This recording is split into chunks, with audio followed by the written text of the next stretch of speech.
Hello everyone, welcome back on my channel Nutan online study. तो हमारे channel पे चल रहा है जेंडर स्कूल एंड सोसाइटी का जेंडर इक्विटी एंड इक्वालिटी। उसका आज पार्ट 4 हम देखेंगे। पार्ट 3 यानी पार्ट 1, पार्ट 2, पार्ट 3 आप डिस्क्रिप्शन बॉक्स में चेक करना बिल्कुल मत भूलिएगा। ठीक है, पीडीएफ चाहिए तो आप मुझे कमेंट सेक्शन में कमेंट ज़रूर करें। चलिए, तो आज देख लेते हैं कि टाइप्स कितनी होती है इक्वालिटी का। हमने इक्विटी इक्वालिटी सबके बारे में पहले पढ़ चुका है। ठीक है, तो इक्वालिटी के कितने टाइप्स होते हैं उसके बारे में हम आज पढ़ेंगे। फर्स्ट है यहाँ पे देखिए नेचुरल इक्वालिटी। ठीक है, अब नेचुरल इक्वालिटी क्या होती है? नेचुरल इक्वालिटी क्या होती है कि जो नेचर है उसके नेचर के द्वारा हम सभी इंसान को, सभी मेंस को बराबर माना गया है। ठीक है, क्या माना गया है कि men are equal. Ancient times में जो है स्टोइक्स ऑफ ग्रीस और जो रोमन थिंकर्स हैं जैसे कि पॉलीबियस और सिसेरो, इन्होंने नेचुरल इक्वालिटी के बारे में क्या बोला है देखिए यहाँ पे। देखिए यहाँ पे इन्होंने बोला है जैसे प्लेटो और एरिस्टोटल। यहाँ पे सिसेरो ने क्या कहा है कि कोई भी इस वर्ल्ड में उतना इक्वालिटी नहीं है, उतनी समानता नहीं है किसी में जितना कि एक आदमी का दूसरे आदमी के साथ इक्वालिटी। ठीक है, यानी कि जो नेचुरल इक्वालिटी यानी कि हमारा प्राकृतिक समानता। ठीक है, तो नेचर ने सभी को समान बनाया। नेचर के लिए सभी समान है, चाहे वो मेन हो वुमेन हो, सभी इंसान ठीक है इक्वल है। तो यहाँ पे हमने जो सिसेरो है उन्होंने क्या कहा है कि मैंस जो है वो इक्वल है, एक दूसरे से वो क्या है समान है। यहाँ पे देखिए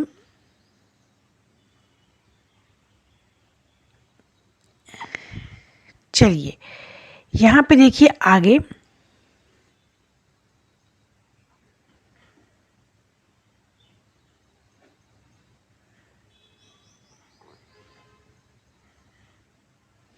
अच्छा, यहाँ पे बताया गया है कि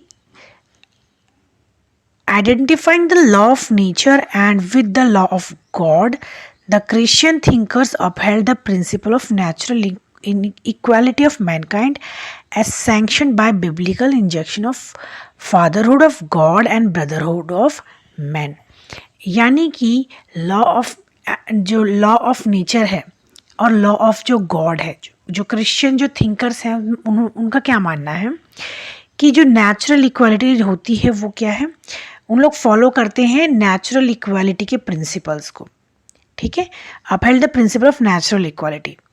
और यहाँ पे आप देख सकते हैं मॉडर्न टाइम्स में जो रूसो है और जो मार्क्स हैं वो बेस्ट एग्जाम्पल हैं नेचुरल इक्वालिटी को वो लोग मानते थे, प्रमोट करते थे। ठीक है, आगे यहाँ पे आप देखिए सेकंड टाइप क्या है। सेकंड टाइप है सोशल इक्वालिटी। अब सोशल इक्वालिटी क्या होता है कि समाज में सभी क्या है बराबर है। ठीक है, कोई जैसे कि यहाँ पे देखिए सोशल और civil equality is an actuality.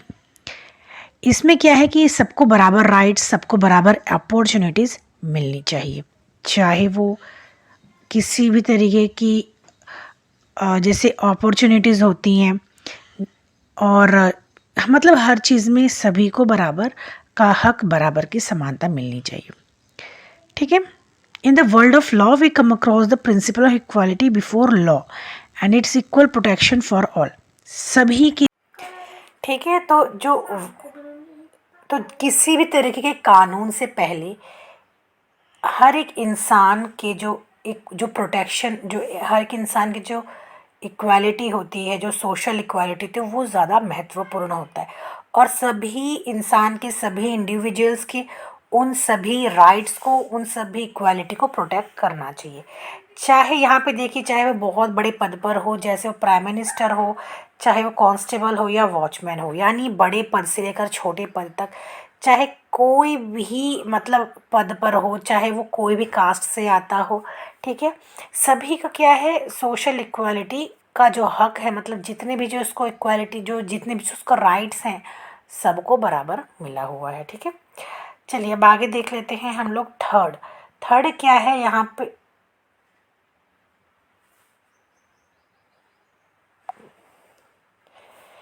देखिए थर्ड है यहाँ पे पॉलिटिकल इक्वालिटी। अब जो पॉलिटिक यानी जो राजनीतिक समानता, ठीक है, इसके अंतर्गत क्या आता है कि देखिए सभी लोगों को पॉलिटिक जो है से रिलेटेड कुछ अधिकार मिले हैं, कुछ राइट्स मिले हैं, ठीक है।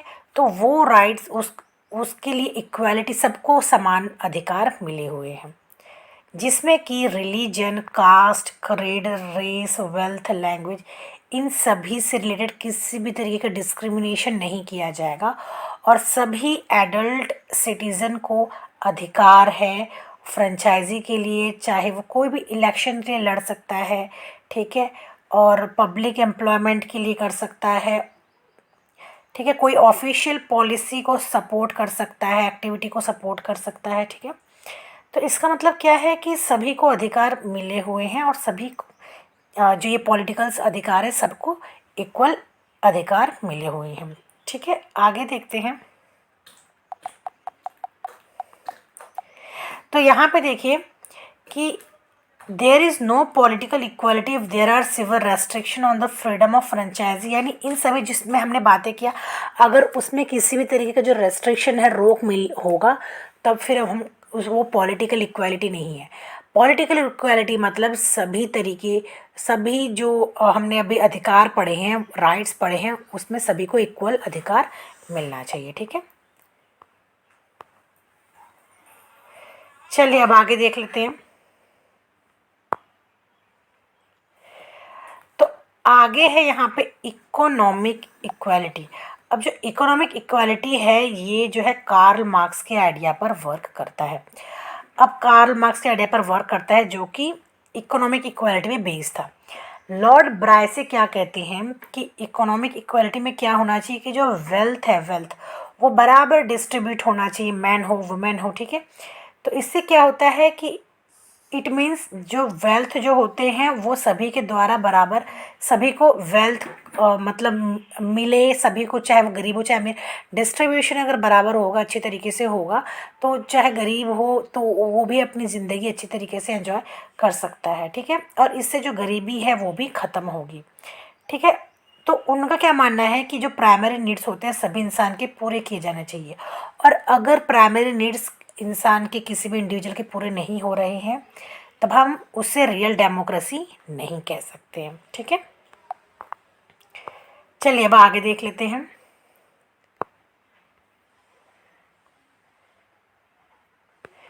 अब देखते हैं लीगल इक्वालिटी, ठीक है। तो अब हम लोग देख लेते हैं लीगल इक्वालिटी, ठीक है। यहाँ पे देखिए लीगल इक्वालिटी का आगे 3 इम्प्लीकेशंस हैं कि जैसे सभी सिटीजन्स जो हैं वो एक है, ठीक है, लॉ की नज़रों में, ठीक है, कोई सिटीज़न बड़ा नहीं, कोई छोटा नहीं, ठीक है।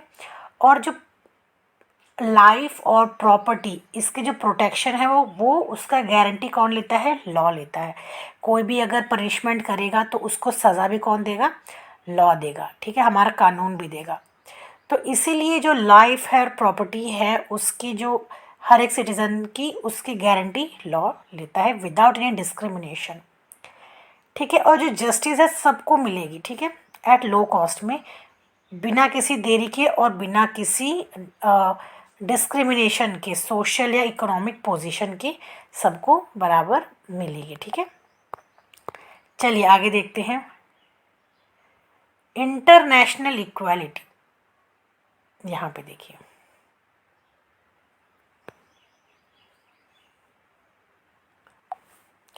चलिए अब लास्ट देख लेते हैं। लास्ट है हमारा इंटरनेशनल इक्वालिटी, अंतर जो है देशीय इक्वालिटी, ठीक है। इसमें क्या है कि सभी वर्ल्ड को बराबर ट्रीट किया जाना चाहिए, विदाउट उनके डेमोग्राफिक, जोग्राफिकल, इकोनॉमिकल और मिलिट्री पोटेंशियल को देखते हुए, यानी कौन देश बड़ा है, कौन देश छोटा है, कौन विकसित है, कौन अविकसित है, या तो किसका डेमोग्राफिक जियोग्राफिकल क्षेत्र बड़ा है, किसकी इकोनॉमी बड़ी है, ये सब नहीं देखते हुए सभी देश को, चाहे वो छोटा है चाहे वो बड़ा है, सबको बराबर इक्वालिटी मिलनी चाहिए। और जो सभी जो यूनाइटेड नेशन के जो जितने भी देश हैं उन सबको वन वन जो है वोट का अधिकार मिला है जनरल असेंबली में। इसका मतलब सभी देश को, जितने भी देश यूएन में, यूनाइटेड नेशन में शामिल है, सभी को बराबर का हक मिला है। सभी को एक एक vote, has one vote in the general assembly, सबको एक वोट अधिकार मिला हुआ है जनरल असेंबली में, यानी यहाँ पे भी सभी देश को बराबर इक्वलिटी मिली हुई है। ठीक है, तो ठीक है, तो ये था हमारा वीडियो। नेक्स्ट वीडियो में हम क्या पढ़ेंगे, यहाँ पे देखिए क्या पढ़ने वाले हैं हम लोग। नेक्स्ट वीडियो में हम पढ़ेंगे meaning of gender equity and equality. ठीक है, ये पढ़ेंगे। और यहाँ पे देखिए आगे डिफरेंस बिटवीन की इक्विटी एंड इक्वालिटी पढ़ेंगे हम लोग नेक्स्ट वीडियो में, यानी पार्ट 5 में। ठीक है, तो मिलते हैं नेक्स्ट वीडियो में। Till then bye bye and take care.